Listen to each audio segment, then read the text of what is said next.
This is the Lone Crater YouTube. We hope this video helps. You start now, get low and stay balanced, knees bent and weight on the balls of your feet.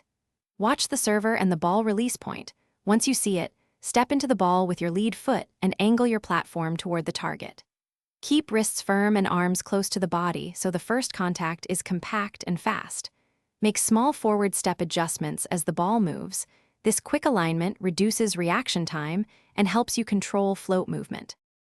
Once done with your initial setup, refine the platform angle to steer the ball where you want it to go, aiming slightly upward for consistent arc.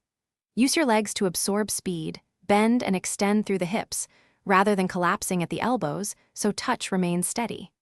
Make a deliberate, short contact window. A crisp, single motion beats long swinging adjustments.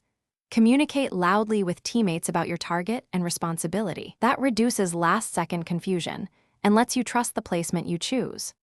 You finish by following through toward your intended target and immediately stepping to cover the next play, staying poised on your toes. If the pass veers off, make small corrections. Rotate the platform 5 to 10 degrees and shorten the contact time to reduce unpredictable float effects. If the serve feels too powerful, take a half step back and recenter your hips under the ball to increase reaction space. Troubleshoot quickly. One small, controlled adjustment will usually. Thanks for watching.